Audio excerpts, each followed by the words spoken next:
So this week we're continuing to talk about our uh, barrel model of culture. We're trying to understand how do we break down what culture is, what a specific culture might uh, function like. So up till now we've explored, these basic concepts. What is the power of the concept of culture? What does it mean to inherit different ways of living and thinking and being? And how is this kind of radical notion that everything that we think of as real are realities.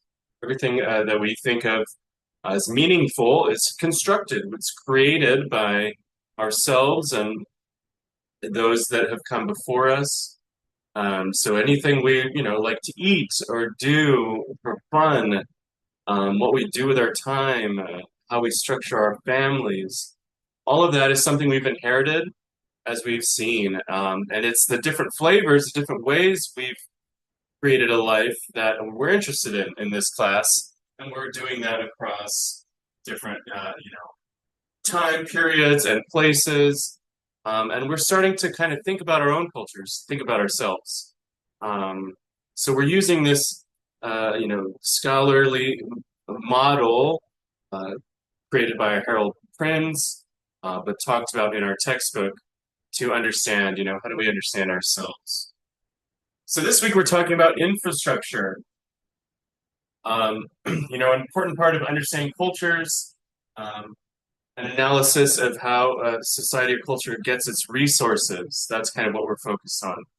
So how do we take the raw material of the earth and create food and the energy to power our cities? How do we kind of divide up our labor to do that? So this is really starting at that base, that material reality of culture, um, and it's really kind of illuminates how each different cultures engaged with the earth in a different way.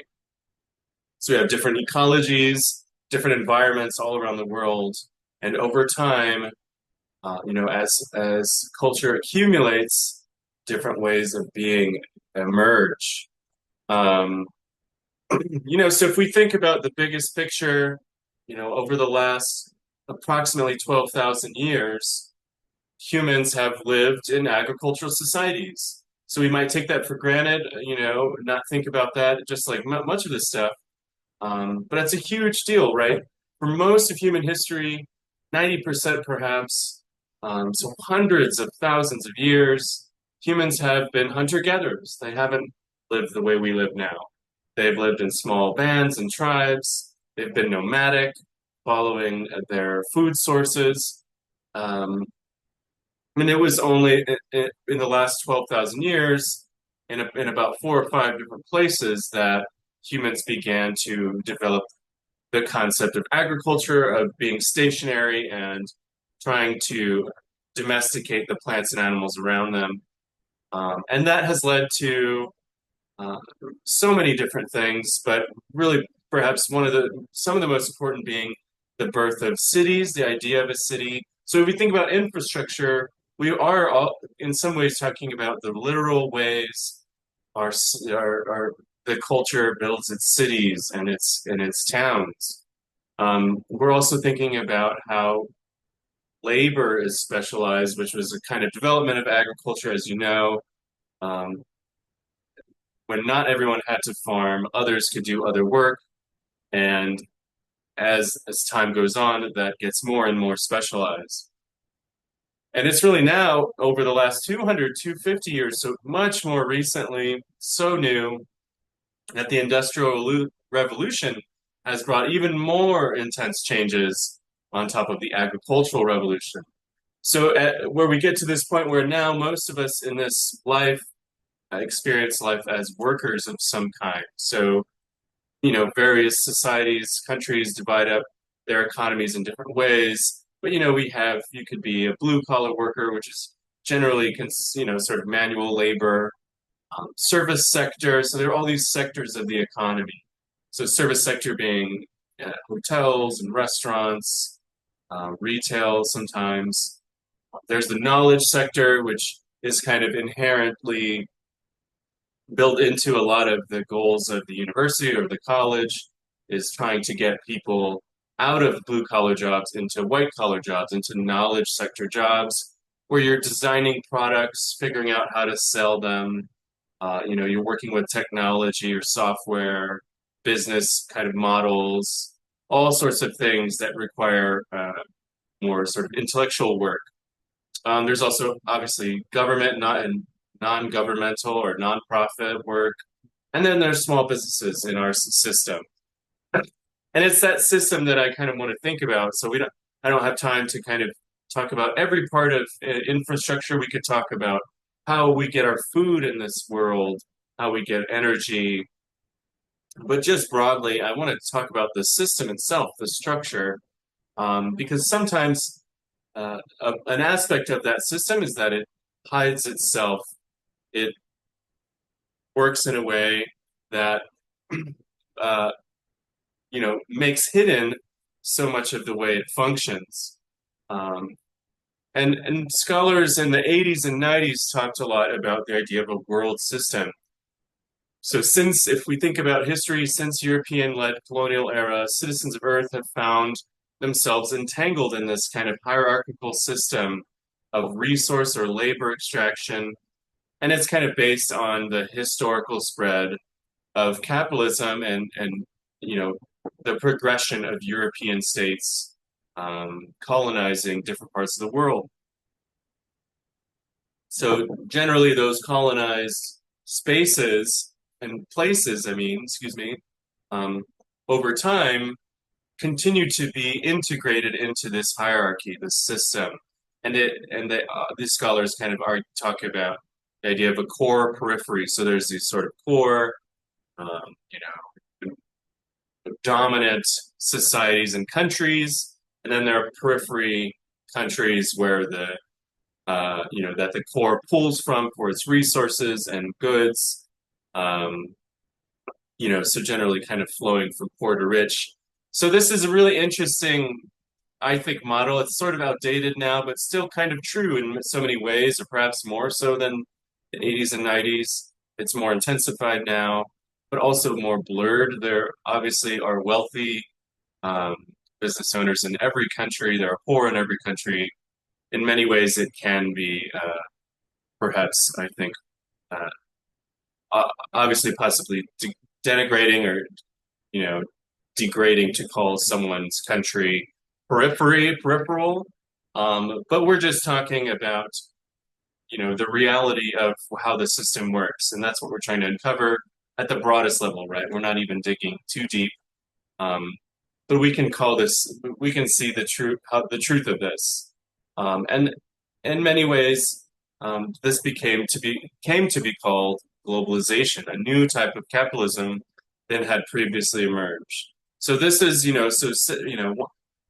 our general system overall is capitalist, as we've learned in the last couple of weeks. But this new version kind of takes the inherent instability of capitalism, which though for the previous 100 years, up until about the 80s, um, it worked a certain way in the U.S. and in developed countries, the places where it was invented. Um, there was a certain sense of stability for those that were able to have jobs, that they could make a life, doing all kinds of work that we mentioned before, manual labor. You could still have a sort of living. And that was maybe most true after World War II, sort of in this boom era as countries are rebuilding and the US is asserting its dominance. But beginning in the 80s, um, at least since then, at least 30 million people have lost their jobs due to this new idea of globalization. And though it wasn't always permanent, right, the new jobs people were able to get were often less stable, paid less, temporary jobs, perhaps. So again, thinking about prior to this big shift, this is a monumental shift. In the 70s, the biggest employer in the United States was GM, General Motors. So you could be work on the line in an automotive factory, in Detroit, etc., and have a pretty middle class, stable, successful life. Um, and then this shift happened, and now 50 years later, 52 years later, now 54 years later, biggest employer is Walmart, which is not in any way as stable, less pay, less benefits, leading to workers, increasingly in all sectors being trapped by debt and stagnant income. And I think the important part to point out and to think about before we dig deeper into what this globalization is the consequences of these things. So that's kind of what we're focused on, not just the fact that we have to sort of acknowledge, and we'll look more about this in week 8, um, 7 and 8. We live in this system where uh, the country you're born in often determines where you fit in this hierarchy, economic hierarchy, and very much um, could mean, the sort of quality of your life. Um, but aside from that as well, the movements and the decisions of these major corporations affect, our very ideas of self, who we are, our identity. Being a worker and the kinds of work we value um, is very much becoming tied up in our identity. So think about, when you're laid off, or you're struggling to find a job, people often attribute that to their personal failings and limitations. And broadly, scholars can see that humans need a sense of purpose. We need to know that our lives matter and that we're needed and to make a difference. And when we don't have this predictable, social source of worth, self-worth, when that's disrupted and a factory leaves a town, for example, we begin to feel alienated and lost, dejected and depressed. So we depend on those steady and predictable relationships, both social and economic. Think of the town as well, right? So again, we're thinking of cities, cultures, excuse me, at their most basic level, cities. What makes up cultures, right? An amalgamation of people inside cities, and so much of those people are employed in this system, this infrastructure of globalization. So, which we'll define in a second here, but we're just thinking about this sort of effects of it. So, thinking about when economic foundation of a town begins to crumble, when a major employer leaves a place, and those links between stable, well-paying jobs and community health are visible. You can tell, you can see what happens when high-paying working-class jobs leave the town and the reverberations. So thinking as well, especially in urban centers, where this new kind of economy has most failed to create sustainable jobs in cities, major cities, for at least a generation across the world, but particularly in the United States. In these situations, people turn to other ways of surviving, underground or illicit economies. So before globalization in the 70s, there were only 400,000 people in prison throughout the country. But now, in the last couple of years, there's 2 million, the highest rate in the world in the United States. And majority of those prisoners come from poor neighborhoods with histories of unemployment. And we have to think as well about race, not just about class, but the racial aspects in the United States. So again, we can think about this idea, the world systems idea, that there's a sort of core group of benefactors, beneficents, who kind of own the means of production, who own the businesses, and most other people either within one country, each country, but also between countries, kind of serve those people as their resources. So, thinking again, what is the globalization? Let's step back, before we continue to think about these effects. Sometimes it's defined by economists in neutral terms. So we're just talking about the increasing cross-border flow of goods and services, money, people, information and culture, leading to greater political interdependence. Large corporations and international finance organizations such as World Bank argue that free trade, so we call this free trade in this sort of lens, between countries will reduce global poverty and improve social development. So obviously, corporations argue that this is a good thing to have free trade, to be able to sell goods and have workers flow across borders.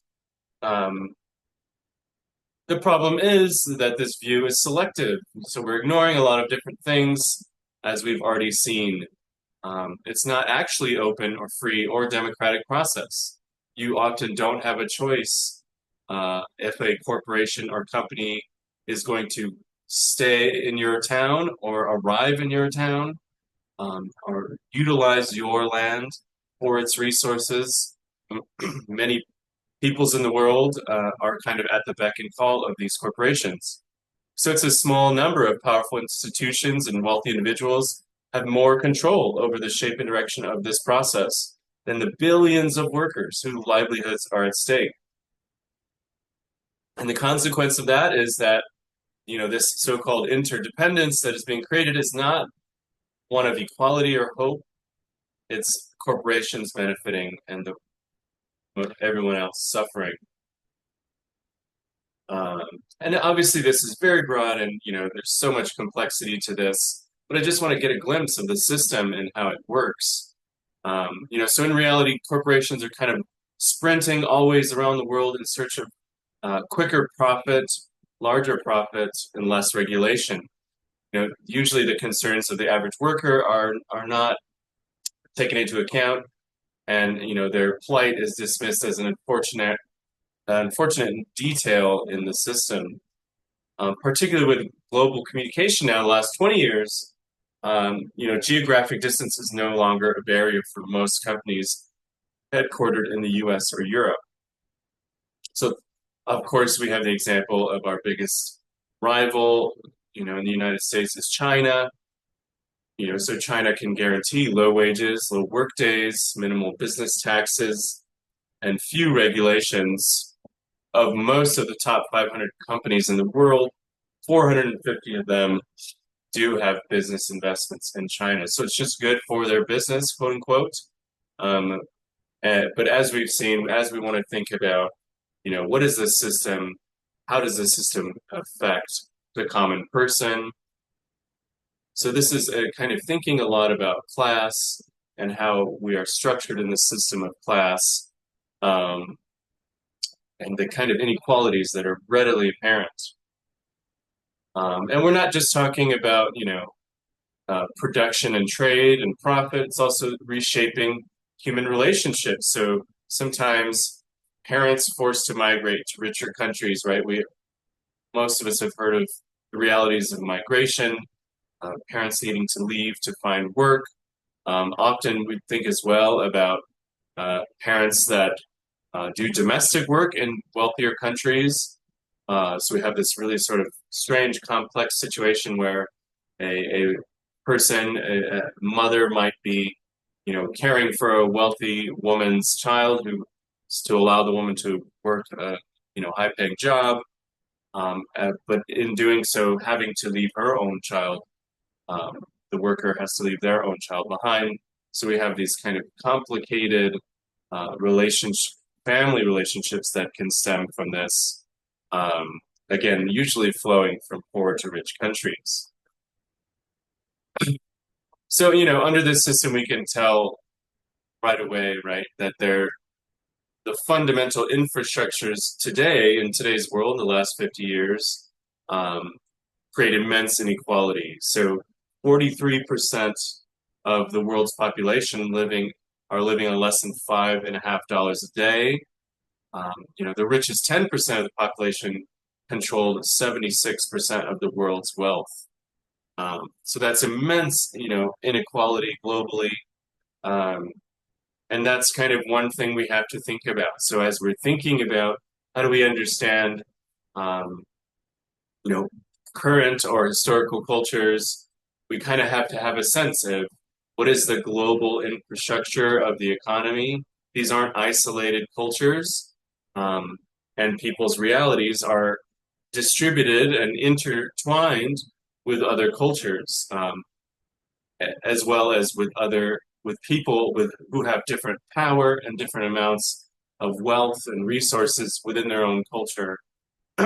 So we're thinking of all those different levels inside a culture, outside, and in between. Um, so, in sum, how do we wrestle with these structures and material hierarchies of the global system we're in? Um, this kind of has to always be a present question in our mind as we begin to try to think about our own selves and experiences. So obviously, as we think about material culture, um, and the objects that we purchase every day, um, we have to we begin to look beneath the veil of the system that we usually are blinded to.